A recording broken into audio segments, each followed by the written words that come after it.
What's up, guys? Sub-Zeric here, back for another VOD review. Today, we're gonna do another BioLuke video, the beast from Brazil. And I mean, the main reason we're doing this VOD, even though, I mean, yeah, BioLuke's a beast, I want to watch him more, honestly. I've watched him in the past. I'm a believer in the Brazilian scene. I think they're the second best region in Americas. I mean, come on, can I say anything different? But the main reason, actually, that I want to watch BioLuke this game is that he played around a comp, played around an augment that I think is really broken, but also I don't think this is a tech that everybody knows. I think definitely people in like the high elo community know about this kind of combination that is really insane together.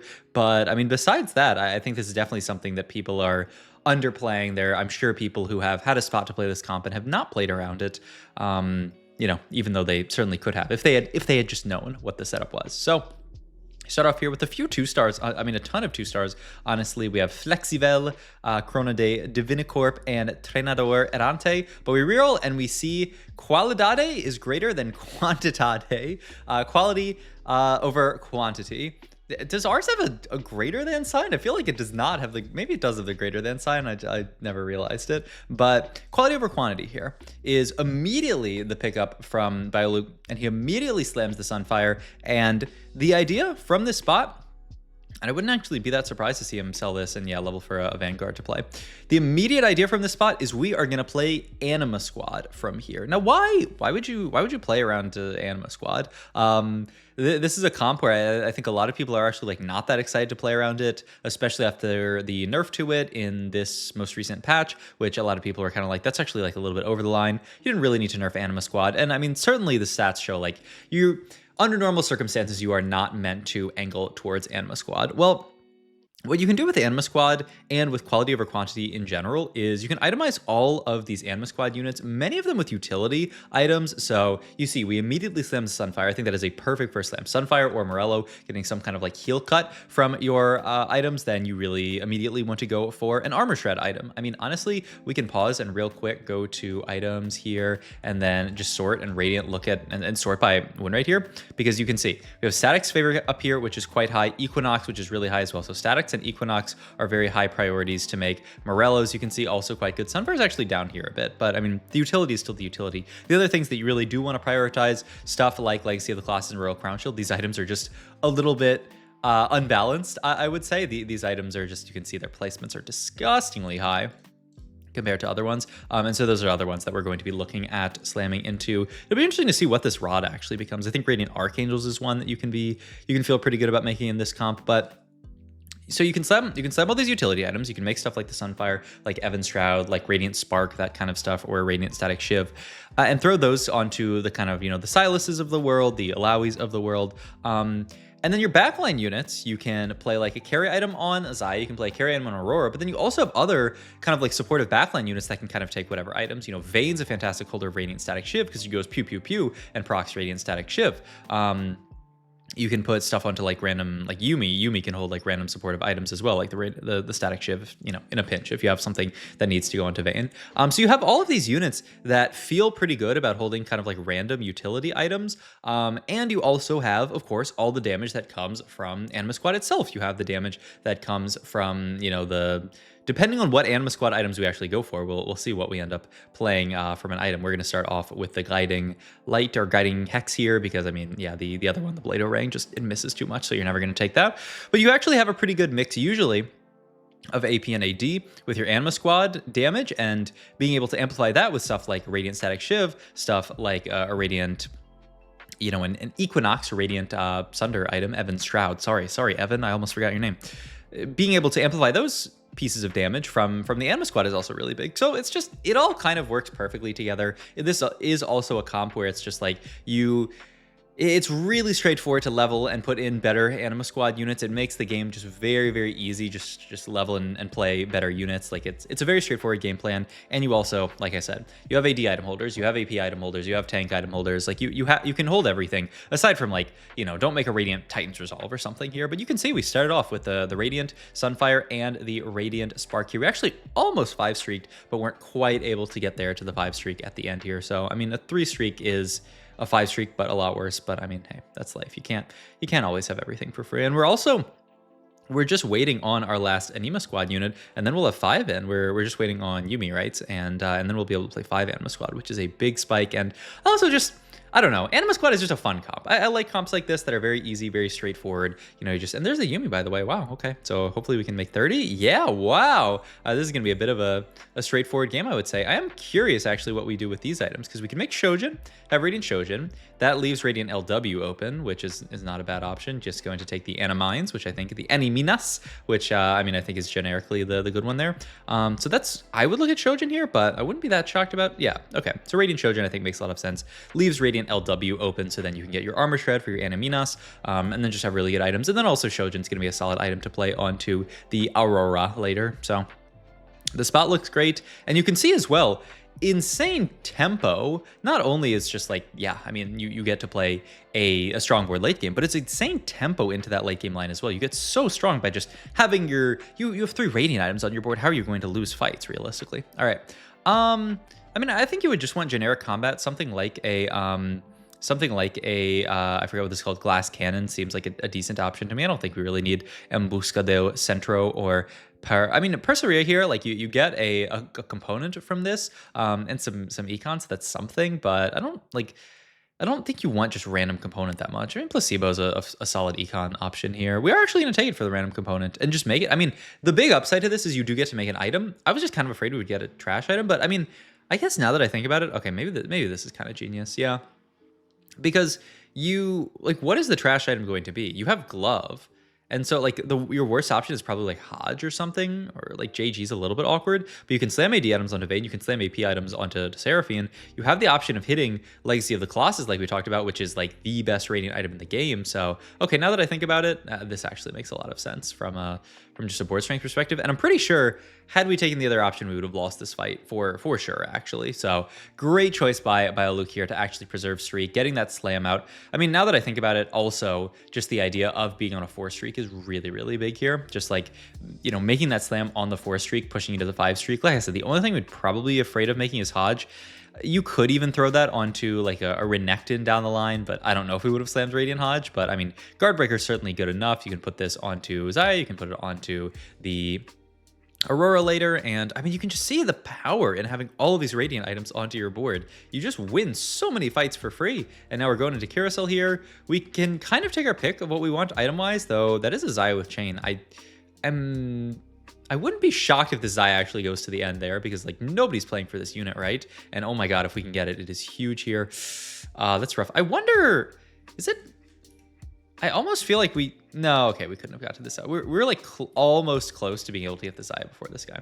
All right, I mean, just Giant Spelt for Evan's Shroud, I mean, makes sense here. Yeah, I think this makes sense. And also, ooh, a ton of upgrades here. I don't know if I've talked about this on channel yet, but the way that Anima Squad works, you know, the higher star level, the better your items or your Anima Squad stuff gets, your Anima Squad like abilities. And the other interesting, weird thing about the Anima Squad abilities is they also scale off of the star level of your, they scale the star level of your alive Anima Squad units. So that's another kind of nice thing about quality over quantity. I think that's another reason why it's so good, is that it keeps your kind of like bad, quote unquote, Anima Squad units alive longer. The Silas is going to last a long time with a Radiant Sunfire sitting on him, and so that's going to make our Anima Squad abilities even better. So that's another piece of it. We do actually find Leon already, which is great. We can just throw this on over the Vayne. Sorry for bumping the mic there. I have an itchy eyebrow, I guess, but yeah, I mean, it's a fantastic spot, and one Xayah will feel really good. And I mean, you're going to be playing easy spots like this very often when you play Anima Squad, because who's holding this Xayah unit? Who's holding these Leonas? These are very uncontested units. I even saw, like, when I was playing in the trials over last weekend, I saw some people top 4 with just the Vanguard marksman comp, just because in a world where everyone's playing Zeri, everyone's playing Exotech, if you just play the completely uncontested line, I mean, you get it for free a lot of the time. And when you actually have a strong line into it, like you have here with the quality over quantity, I mean, your spot looks amazing. So we're actually still on a 1 streak here, 8 streak here. Almost makes me want to level 4-1 here. We do get the Evan's Shroud there if we want to make it. I mean, with all this gold, I do see a level in our future here, but we'll see here. I think, ooh, really? Yeah, I think it's even Shroud DB here is what I would do for sure. And I would honestly level and roll here. And if you find one Zaya really strong, looks like he's confident enough saying, you know what, the chance of me winning without rolling here are pretty good. And I mean, ooh, Holobo Zeri, Sejuani on the correct side, but I mean, no, she gets a huge ult off that hits our entire board.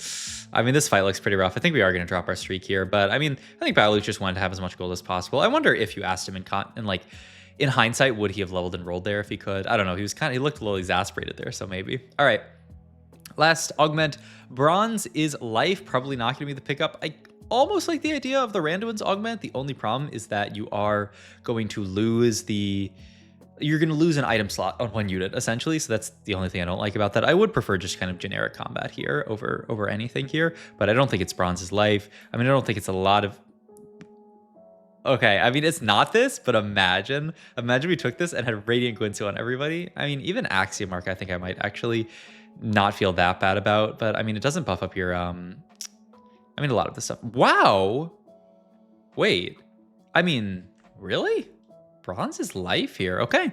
I mean, this incentivizes us to potentially not play Vertical Anima Squad here. Oh my God, that's an Aurora here. So now we're gonna go back into Vertical Anima Squad.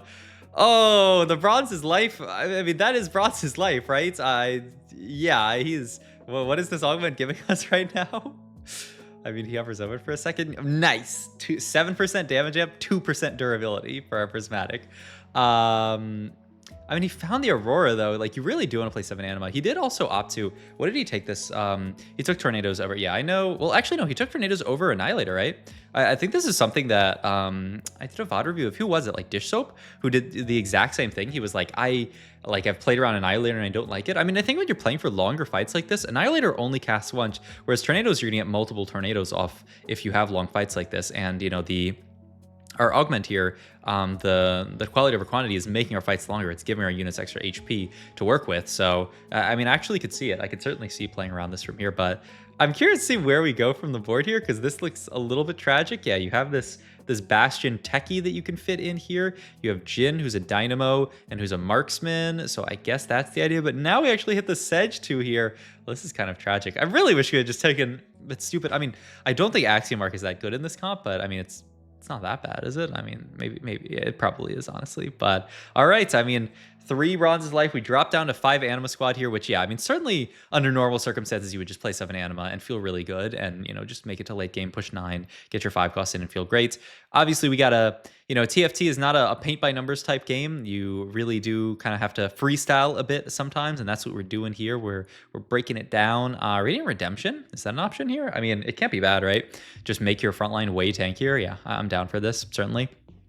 Okay, so this is the spot we take the Radiant Redemption. We don't have a Divinicore in, so that could be an option for us down the line, but I don't know what it would even be. I mean, it would be Renekton, I guess, but we don't really... Yeah, I mean, he's thinking about this, that, I mean, it gets some traits in, but I don't think you're that excited about it. He actually fits the Exo Tech in here, so at least we have 4 of the bronze traits in. Still pretty horrible for a prismatic augment here. I mean, that just doubles. We're at, well, at 14 and 4 here, damage amp and the durability. I mean, that is certainly not a prismatic augment, but I mean, look, we'll live. All right. We're still looking for that Zaya, right? The second we get a Zaya, we get another trait in as well. And that would be 5 traits in. That's at least... I mean, it's not great. It's not, you know, the greatest thing you've ever seen, but it's not horrible, I guess. And then just Vayne comes out at that point, and then I don't know. I mean, and then eventually we level for Renekton, but then at that point is actually, you know, 4 Bastion should still be a bronze tier trait. That won't upgrade that to silver, so that's okay. But I mean, is that the dream for the board? I'm not sure. But you can see the power of this board. I mean, our backline has been mostly a bunch of garbage. It's been this Aurora, which is obviously was a high roll on 8s, but the rest of our backline is just 2-star units, and we're chilling. We won a lot of fights this stage. Like, we are very, very strong compared to a lot of people in the lobby, which is crazy just because of, you know, you think about the fact that our board is very unupgraded here. Last couple of items here. We are getting near the point. Yeah, Radiant. Wow, he actually... Wow. Okay, this is surprising to me. He actually says, I don't care about the shred. I'm just going to take the damage. Wow. Can I actually... What are the stats on this? I mean, Static Favor does 95 magic damage every 3 auto. And then where's the Radiant Spark damage? How does that calculate damage? This is 200% of mana spent. Okay, I mean... Why not? Why not? Honestly, I'm down. I mean, it's a crazy idea, honestly. Hey, into this Vex board, it should be pretty good. We are shocking this Vex a lot every time she casts, though. We need some heal cut on the back line, and our heal cut, I think, died pretty quickly into that fight, so that's a little rough. We do have the level up here if we want it. It's a little sketchy because I personally would have liked to sit a little bit, but we do find the Zaya. And I mean, that's our 5th trade in, which is pretty good. He wanted to actually fit in. Oh, I mean, we actually get 7 Anima back in here. Move the Radiant Spark over to the Nico here. I mean, it's still 4 traits. I mean, honestly, this might be our strongest board for a while until we find something better to play. Also, oh, the fight was going so well until we got Prowler's Claw Hodge I Jarvan, and he blew up our entire team. That is horrifying. Okay, yeah, getting Nico back in here, that gets us another bronze tier trait in. Well, no, we have to play this if we want to get that in, so just saying, you know what, this is our strongest board here. Yeah, we can get another bronze tier trait in, but 7 Anima is a trait in itself. Get Radiant Runons here because he opted to reforge. And I mean, I don't know, the Radiant Spark I didn't think was too bad. I mean, okay, he just wanted something for the Yuumi, right? It's just something to get her doing something, or maybe a better tank item, and he just throws Radiant Runons onto Yuumi. Hey, I mean, it's damage, I guess, which is, I mean, it's something. I mean, Strategist Spat does allow you to fit in an extra trait. I mean, that is like an entire stack of bronze for life. The only downside, it does have to go onto a unit, so that unit is going to lose their Radiant ability. So I don't actually, yeah, where's this? I mean, he's just gonna, but like you can't Strategist Spat the Yuumi. So okay, yeah, he's gonna move the Shiv over there, then Strategist Spat there. There's a Renekton who's a very nice unit. So yeah, we're just gonna Radiant Guardbreaker him. I like it. And I mean, eventually, probably after next round of minions, we are going to just say we're going to sack the Radiant value on a unit and play for 3 items. That's oftentimes what you do. You go from 1 item on a unit to 3 items. And so that's what I imagine we're going to do here, but we'll see what we end up doing from this spot. I mean, we're level 9. We've locked in top 4 without even finding a Zaya too. I mean, just the Aurora and I mean, just hitting some 2-star frontliners and putting items on them carried us to a top 4. That is the power of this setup. It's just you're doing so much just free damage with Anima Squad with all the extra just things that you get to throw in. So yeah, I don't know. It's so good, honestly. I've played this myself, by the way, and I don't know. It just feels amazing. I'm pretty sure. Yeah, actually, I played this. It was pre-patch. So you know, Anima was like a hair stronger, but still not that strong. And I was contested Anima Squad by somebody else. It was some high elo player. I forget who it was. But it was another player who also opted to hard force Anima Squad from quality over quantity. And so we contested Anima Squad. I rolled it to 0 on level 8 the entire game, didn't make it to 9, and I went top 2, and then the other person playing Anima Squad, I think, went either first or somehow I beat them and they went like 3rd. But I went top 2 just playing Anima the whole game, which is hilarious. Here now, yep, right after Carousel, or right after the minion round, like I said, we're now going to be triple item onto the Aurora here because 3 items is better than 1 Radiant item. 2 items, it's usually about even. From what I've seen, people oftentimes not actually play 2 items on a unit. They'll prefer the Radiant item, say it's a little bit stronger, which, I mean, statistically, actually, I don't know if there's stats for it, but like if you look at the item stats, oftentimes it really depends on the Radiant item, honestly. But all right, we're looking at a potential level here for this, or no, he's really just saying like, okay, what should I throw in here? I mean, he wants to go 10. It's a pretty ambitious level 10, I would say. I'm kind of shocked that we're not rolling it down here because we're still Aurora 1, we're still Zaya 1. I don't know why we're not rolling here, and yeah, we're actually going to take a big loss, which, I mean, I don't know that rolling would win this fight, but I mean, maybe his thought is like the only way for me to win is for me to level, but I mean, we're still so far off, right? Don't you have to roll here, man? Oh god, okay. I mean, we're just going to trust that we can beat this board and say, look, if we can't beat this board, then we don't deserve a top 2, which, I mean, I guess that's fair, but like I'd be really afraid of accidentally losing to this guy, but he's confident in his board. Hey, fight judging is a huge skill in TFT, so we'll see if our board does beat this. I mean, Aurora's doing a lot of work. Viego doing good work getting spawned off. Okay, looks like it was a very good call. We just absolutely stomped this board, so no contest here. We lock in the top 2, and yeah, I mean, the only way we're going top 1 is by, you know, leveling going to 10, I guess. I mean, I don't know. There's still... I feel like there's maybe other ways. We do get the Anima Squad spat, which is a Fawn in this spot. We still don't have enough gold to... Okay, we do get to level for the Viego, which is big. That's Techie onto our board. We have the Anima spat here, which I guess is just going to go onto Jin probably. We get the Renekton in here, move the Radiant Evans Shroud over to him. And that's also... that's Divinicor on our board. So we have really, really good bronze for life value now. So, I mean, there's upside to that, but can we defeat a giant Jarvan? The answer is no. My God, Jarvan is just a broken unit. Okay, well, I mean, there will probably be... I think the train on the B patch has left the station. I don't think that's happening, but I do think... I mean, it'll get nerfed next patch, certainly.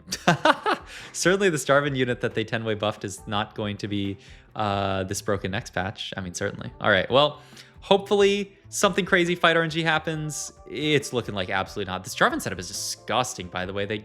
They got, yeah, off of their Living Forge, they got another item onto him, and just this Jarvan is monstrous, and it is enough to beat our admittedly very, very good Anima spot. So hope you guys enjoyed this video. Let me know if you guys have played this comp, how it has gone for you guys, or if it does go well for you guys in the future. Come back to this video and say thank you for the positive LP Sub-Zero arc, and then I'll say you're welcome in my head. I'm probably not gonna, well, maybe I'll respond to the comments. All right, thanks as always for watching. If you liked, please like, comment, and subscribe. Check my Twitch, my Metafy, all my other links down below, and I will see you guys in the next video. Thanks for watching.